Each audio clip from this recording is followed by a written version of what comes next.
Good evening, good afternoon, good morning, or whenever you happen to be listening to this. Welcome to the Film Realist Podcast, the film and TV podcast from a complete nobody. That is hopefully for somebody.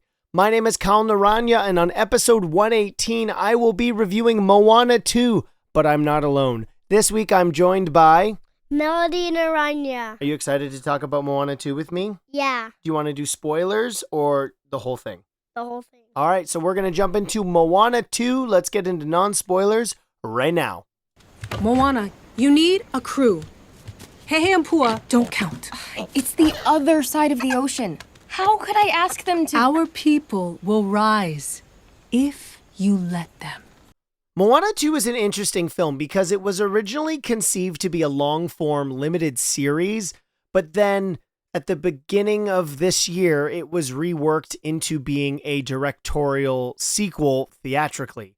And unfortunately, while I did thoroughly enjoy the film, its overall structure, the development of its characters, suffers from what likely would have been significant cuts to its overall story. And I don't think a lot of people are going to notice that when watching the film, but it's certainly something that I was able to pick up on. We have, of course, Moana and Maui as our two titular characters, obviously Moana herself, the title of the film, as well as some of the supporting cast that we know from the other members of the island. But one of the aspects of this film that's particularly interesting is we have a crew with Moana on the boat, and they really do suffer from being likely cut down from this long-form television series where a lot of their development happens off screen, which is certainly frustrating because it's not that these characters are bad, but at its longest, this being 100 minutes, so we're at an hour and 40, there's only so much time to dedicate to the supporting cast. What are their arcs going to be? How are they going to fulfill them? What is their character development going to be? And the focus of this, as it would be suspected to be, is obviously with Moana and Maui. Moana in particular has the most interesting character arc of the of this whole film. She is the main character. And what's really interesting behind all of the story decisions as well as the music for this, which is a lot of this really does feel as if it's hampered down by these heavy edits as well as some minor unoriginality. And that's not to say that a lot of sequels are not repetitive. The whole idea is revisiting a franchise that we are familiar with, continuing that journey and giving us a fuller, maybe more in-depth look at the characters we've had from before. And we do certainly get that from Maui and Moana, their continuing relationship, how it develops, where it leads them to at the conclusion of the film is really interesting. While I would argue the climax of the film teased something that could have certainly shaken the core of their relationship and that dynamic forever moving forward, but I'll get into that with spoilers with Melody.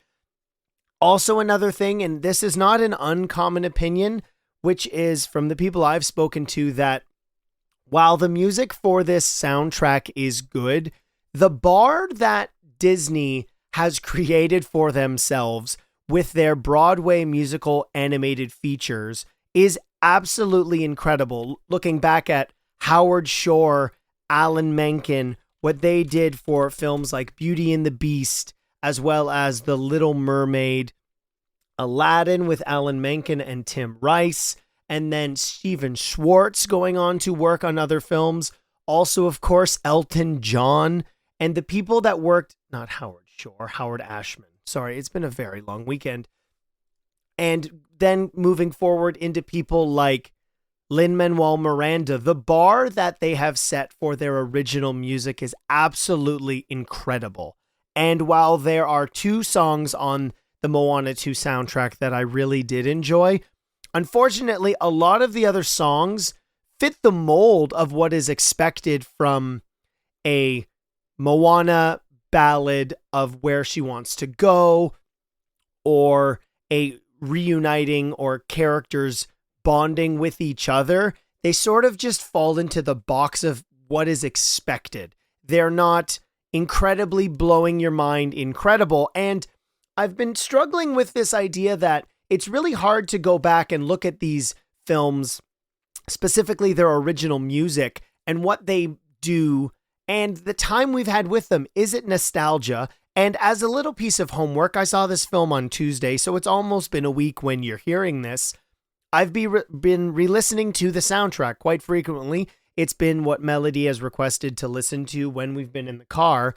And listening to the songs over and over, I'm left with the same feeling, which is I like 2 of the songs quite a bit, but everything else is kind of in that same category as Wish, where they're good, they're serviceable songs. Clearly, original music is not something I have any concept of doing whatsoever, but they're not character-defining, platform-changing for Disney.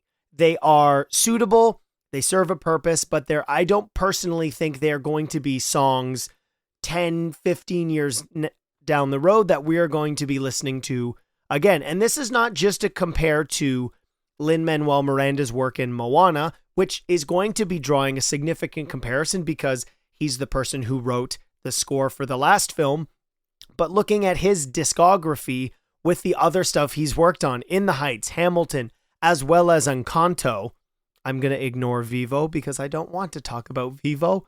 And the film, because of that, visually looks absolutely spectacular, but with heavy edits and a good enough soundtrack, you're left with a movie that I would describe as the best of the best from the home video Disney sequel era. That's not to be insulting to those films.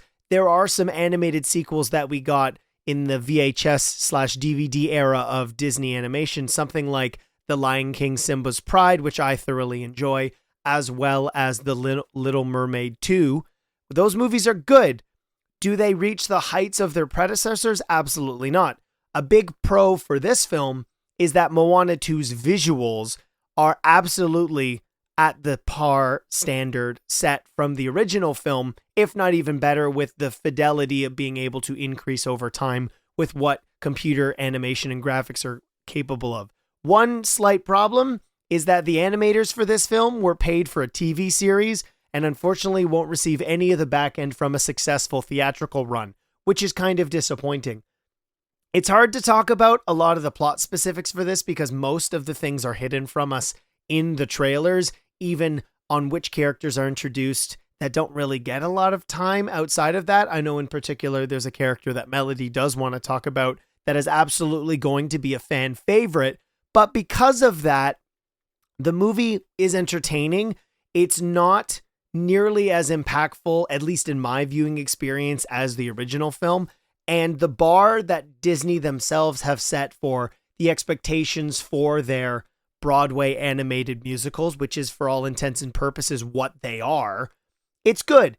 Am I going to have an issue with revisiting it? No. I would absolutely love the opportunity to maybe release this as a series afterwards. This has been done with other films that have been given extended runs as TV series. It's typically for more adult properties, but if the animation for this was actually finished and you just wind up chopping it down, I would have watched a 2.5 hour movie of this because I was invested in what they were giving, but the depth to which you are able to deliver that when you are considering a substantial shorter runtime prevents that from happening. So I enjoyed this experience. It's definitely worth taking your kids to. They're going to have a great time. So why don't I bring on my own kid and we can talk about Moana 2 in spoilers.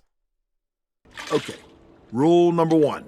You never saw me like this, even though I still look very cool. You look like a kidney stone. And you look like someone who would know what that is. Now. Well, hello, bacon. All right, we're in spoilers for Moana 2, so if you have not had a chance to see it yet, skip to the outro. Okay. Okay? All right. We were watching the trailer, trying to put together what our intro clips for this were, which you wanted to discuss. And what was the first thing you were talking about when we were watching the trailer as a refresher? Her sister running and yelling, "Big sis." That's right. So one of the characters introduced in this one is, I had to pull up their names because I couldn't remember all of them. which is Simia, who is Moana's little sister, Yep. right? And we both liked her little sister, but one of my problems that I had with this character, and it's not her fault, she's cute and she's fun, Yeah. right? She's entertaining, is that I feel like, and I discussed this in non-spoilers, which is this, I don't know if you know this, so Moana 2 wasn't originally going to be Moana 2, it was going to be a TV show instead, kind of like Tangled. Remember Yeah. Tangled, the show? Yep. And so instead of that, one of my problems that I have is when we meet Simia, she's cute and she's fun. But when Moana goes back to the island, do we get to see very much of Simia? No, because all she does is pull Maui's ear. Well, no, but that's at the ending. I'm talking about the beginning.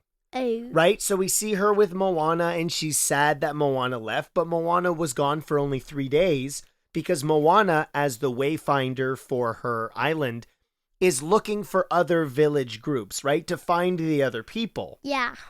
And Simia's fun and she's glad Moana's back. But what I think is probably the case, and we won't know unless they release the TV show, is there probably was an episode where we saw Moana back on the island for probably a whole TV episode. And Simia and her relationship with Moana should be one of the ones that keeps making Moana want to have to be safe. But we don't get to see very much of them being sisters, do we? No. No, we don't. And then Moana is going to be given this honor of being the great wayfinder. And she has a really cool dream where she learns what she's supposed to be doing, right? Which is she has to discover that island which connects all the islands. That's the main plot of the movie. Yeah.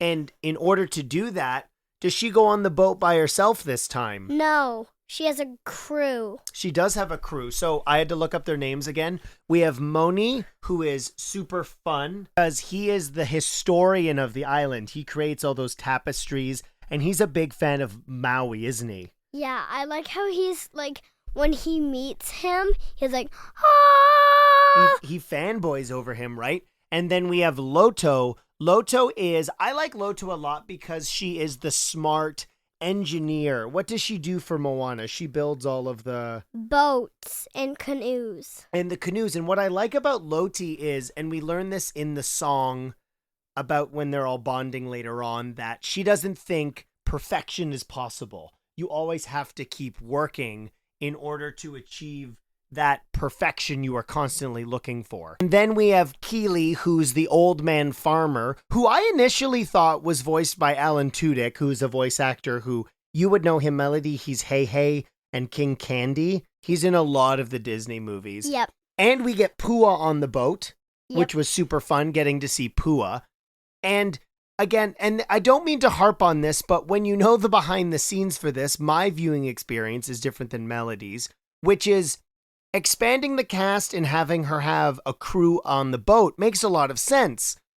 But when you cut down what was probably 8 half-an-hour episodes into an hour-and-a-half movie, you miss a lot of the development. I thought, in my opinion, Melody, that the cast of the crew, they bond really quickly. What did you think? Because we only get one song of them kind of trying to agree.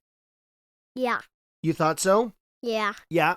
And then another thing I wanted to talk to you about, because I know, and I said this in non-spoilers, you and I, we've been listening to the soundtrack quite a bit on our drives, haven't we? Yeah. All right, so what's my favorite song? Get Lost. Get Lost. And that character of Montanga she's almost like a bat demon god, and she's trapped at the bottom of a giant clam.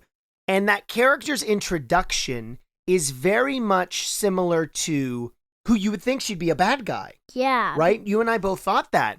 And then it turns out, no, she was trapped by, what's his name? We had to look this up again. Naomi? Nalo. She was trapped by Nalo, who's kind of, how would you describe Nalo?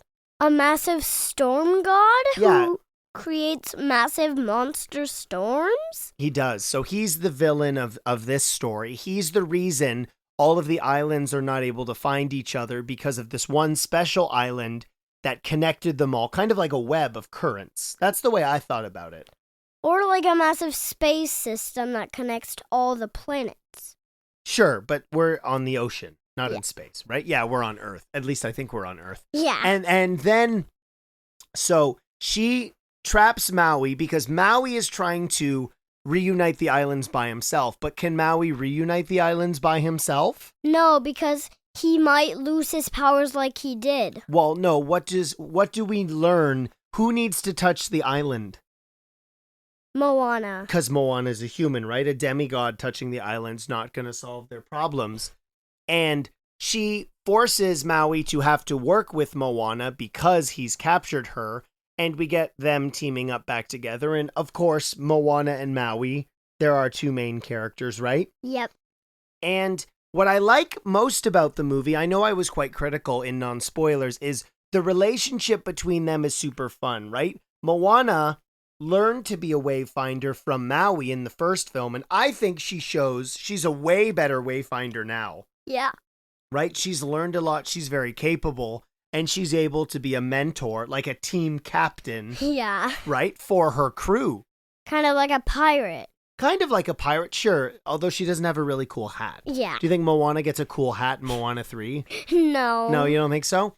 And so they go on this journey. They fight what are their names? Those weird coconut people. What are they called? Coca-Cola? Kakamora. So we learn in this one that they've actually been traveling the seas looking for their home island, right? And they actually, one of them, at least, I don't think the captain, maybe the first mate, he teams up with Moana's crew to find this mysterious island. And one of the things that I loved most about the movie, thinking about it as we've been listening to the soundtrack, is what I like about Get Lost is in so many Disney movies, the villain's song is always trying to trick our hero, right? Yeah. Like Ursula in Poor Unfortunate Souls is trying to get Ariel to sign the contract. You want to become a human, even though it's a fair deal. You want something I have, or Be Prepared from The Lion King. Can you think of another villain song from a Disney movie? Oh, I got one. Friends on the Other Side from Princess and the Frog, right? He's trying to He's trying to trick Prince Naveen into signing him. And what happens to Prince Naveen? He turns into a frog. He turns into a frog. So Montangi is not actually an antagonist or a villain. Her song actually helps out Moana because we learn in the movie that a human has to touch the island. Maui's going to use his special hook to pull the island from the bottom of the ocean. And that's all they're thinking. The island has to get pulled up from the bottom of the ocean and a human has to touch it. But what does Moana learn from Get Lost? She has to get lost and try to find the island on the bottom of the sea. But she learns to think a different way, right? Yep. So instead of the island coming through the sea, how does she get to touch the island? She swims down. She does. And so you brought this up earlier. There's two really big shocks in the movie that I don't think a lot of people are going to suspect. One of them, I was a little disappointed by the conclusion. But what happened to Maui? What did we think happened? He would die because Nalo struck him with a bunch of lightning. And so all of his tattoos disappear. I thought maybe he was going to stay a human, but we learn he doesn't. And Moana, as she's swimming down to touch the island, she is also struck by lightning seconds after, and Moana dies. I don't know if you know that's happened. So Maui is saved by Kili, or Kiki? No, Kili, the elder farmer man from the ocean. He's wearing all the floaty coconuts. Yeah. I thought that was pretty funny. Yeah. And then we have them saved. Maui looks like as if he's going to be human, and he does this beautiful almost prayer, which is on the soundtrack, and all the ancestors, including who? Who do we see that we know?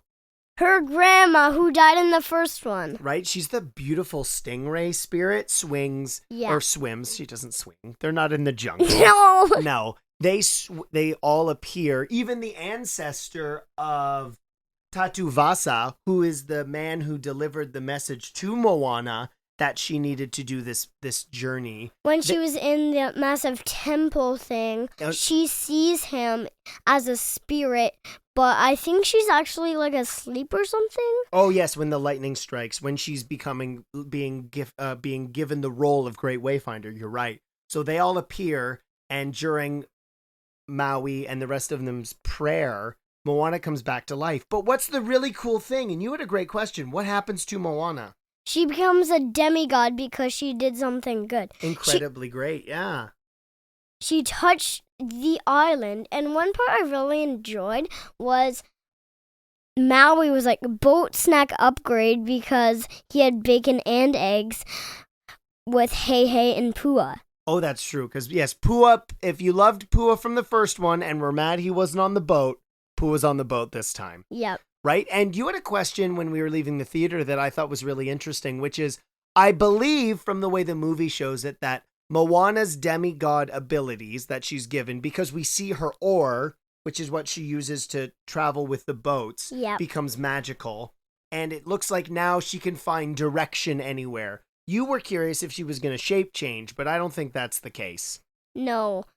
I'm pretty sure Maui's power is shape-shifting because maybe he took care of a certain animal? We're not sure. I don't remember if we're given his origin or not. So, would you recommend people go see Moana too?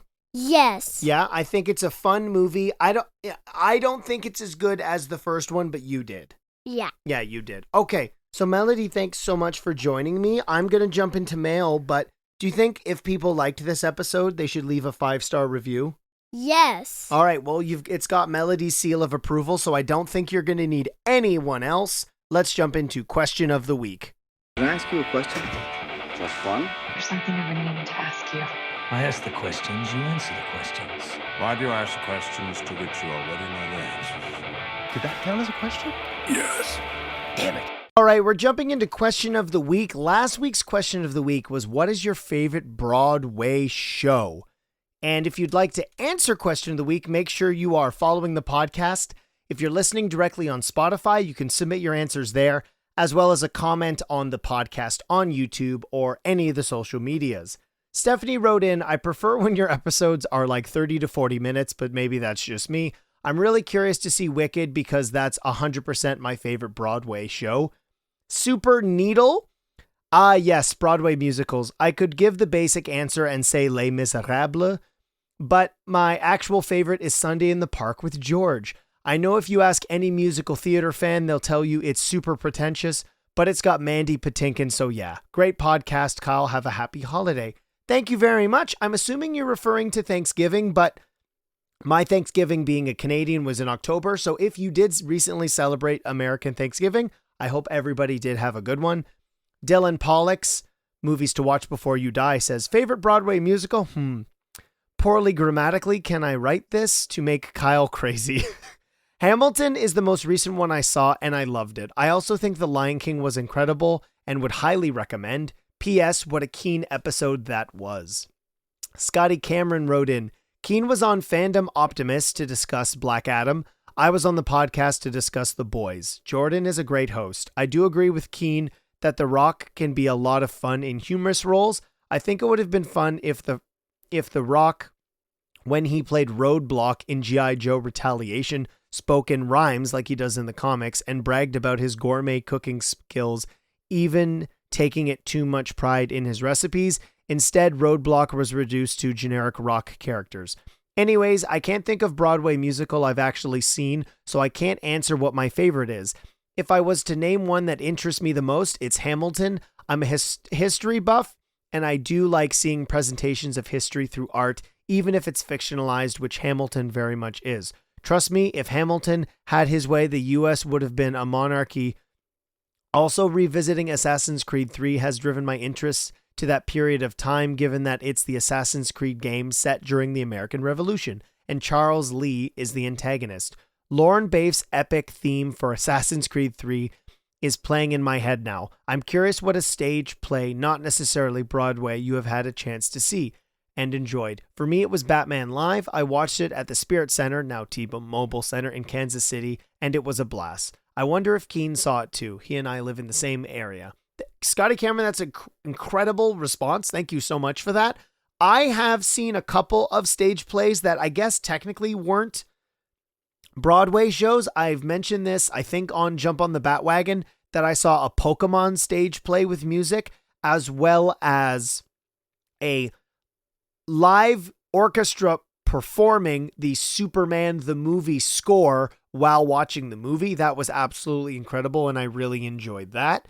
Greetings, Kyle. Thanks again for having me on the pod last week. My favorite musical is The Music Man, but only the 60s version with Robert Preston playing Prof, Harrod Hill and Shirley Jones as Miss Marion. The remake with Matthew Broderick is not good, and you know my love of Kristen Chenoweth, who played Marion in that version, so I don't say that lightly. I got to play my dream role of Harold Hill in high school, and it was a blast. Great songs, really fun dynamics, and also family friendly. I do recommend it to anyone interested in trying to see more classical Broadway shows. We just had American Thanksgiving here, so Kyle, what's your favorite dish from a Canadian Thanksgiving meal? Keep it keen machine.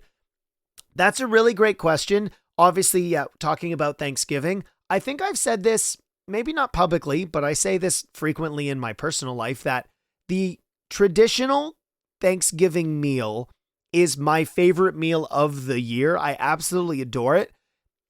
Turkey seems like a cheat, but a delicious stuffing is certainly something I absolutely love. I could devour stuffing. Stovetop, I'm not going to put my nose up at that whatsoever. I do love stuffing very, very much so. Keen, again, thanks so much for joining me for the Wicked review. Haley wrote in Phantom of the Opera. Debbie said Wicked and honorable mention to Hairspray. And David wrote in, Dear Evan Hansen, really like the message of it. Awesome. Thank you so much, everybody who responded to last week's question of the week. I thought it was really interesting, especially with the dynamic of how popular Wicked is, that Wicked wasn't really the one talked about most, which was super fun. My favorite Broadway show is probably, people are going to laugh, I am a sucker for a jukebox musical, and I absolutely loved seeing, now it wasn't on Broadway, but Rock of Ages in Toronto. It was absolutely incredible, and what a god-awful movie that it turned out to be, but I loved seeing it on the stage. This week's question of the week is a simple one, and I don't think there's going to be a shocking amount of answers for this, but I feel it's really affected by when you grew up. So my question is, what is your favorite Disney animated film? They've been making movies for 100 years at this point now, if not close to. So I'm really curious, what is your favorite Disney animated movie? And you know all the ways to answer. But before we wrap up the episode, we got a bunch of other reviews that I haven't had a chance to read yet. So let's go through those.